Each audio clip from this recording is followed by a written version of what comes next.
துல்லியமாக தினசரி நடப்பு நிகழ்வுகளையும் கல்வி, விளையாட்டு, அரசியல், வாழ்க்கை முறை, மருத்துவம், தொழில்துறை, சினிமா, பொழுதுபோக்கு போன்ற பல்வேறு நிகழ்ச்சிகளையும் உடனுக்குடன் காண கேப்டன் டிவி மற்றும் கேப்டன் நியூஸ் சமூக வலைத்தள பக்கங்களோடு இணைந்திருங்கள்.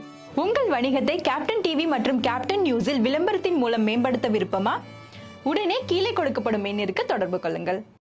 செந்தில் பாலாஜியின் வழக்கும் சிறையும். அவர் கடந்து வந்த பாதைகளை இந்த தொகுப்பில் பார்க்கலாம். கடந்த 2014ஆம் ஆண்டு அதிமுக ஆட்சியில் போக்குவரத்து துறை அமைச்சராக இருந்த செந்தில் பாலாஜி மீது புகார் எழுந்தது.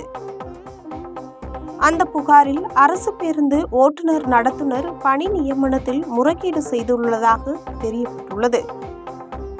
கடந்த 2015ஆம் ஆண்டு தேவசகாயம் என்பவர் அளித்த புகாரின் அடிப்படையில் இந்த வழக்கு பதிவு செய்யப்பட்டுள்ளது. அப்போது அமைச்சராக இருந்த செந்தில் பாலாஜியின் பெயர் இடம்பெறவில்லை. அதைத் தொடர்ந்து கடந்த 2016ஆம் ஆண்டு உயர்நீதிமன்றத்தில் வழக்கு தொடரப்பட்டது.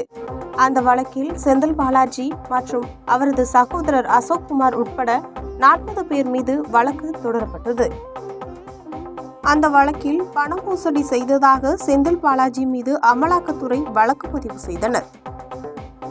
இந்த வழக்கு தொடர்பாக அமலாக்கத்துறை செந்தில் பாலாஜிக்கு சம்மன் அனுப்பியது. இந்த சூழலில் கடந்த 2021 திமுக ஆட்சியில் மின்சாரத்துறை அமைச்சராக பொறுப்பேற்றார் செந்தில் பாலாஜி.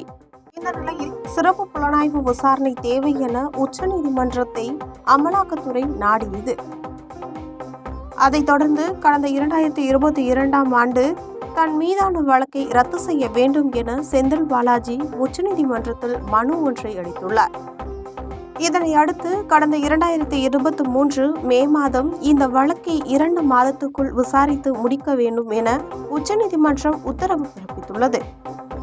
இது தொடர்பாக கடந்த 2023 ஜூன் 13ஆம் தேதி செந்தில் பாலாஜி வீட்டில் அமலாக்கத்துறை அதிகாரிகள் சோதனையில் ஈடுபட்டனர்.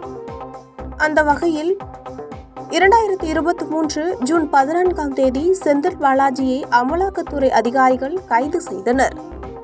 பிணை கேட்டு சென்னை அமர்வு நீதிமன்றத்தில் செந்தில் பாலாஜி மனு நீதிமன்ற காவலில் 58 முறை நீடிக்கப்பட்டது. இந்த நிலையில் 2024 ஆகஸ்ட் 8ஆம் தேதி செந்தில் பாலாஜி மீது சென்னை முதன்மை அமர்வு நீதிமன்றத்தில் குற்றச்சாட்டு பதிவு செய்யப்பட்டுள்ளது. துல்லியமாக தினசரி நடப்பு நிகழ்வுகளையும் கல்வி, விளையாட்டு, அரசியல், வாழ்க்கை முறை, மருத்துவம், தொழில்துறை, சினிமா, பொழுதுபோக்கு போன்ற பல்வேறு நிகழ்ச்சிகளையும் உடனுக்குடன் காண கேப்டன் டிவி மற்றும் கேப்டன் நியூஸ் சமூக வலைத்தள பக்கங்களோடு இணைந்திருங்கள். உங்கள் வணிகத்தை கேப்டன் டிவி மற்றும் கேப்டன் நியூஸில் விளம்பரத்தின் மூலம் மேம்படுத்த விருப்பமா? உடனே கீழே கொடுக்கப்படும் எண்ணிற்கு தொடர்பு கொள்ளுங்கள்.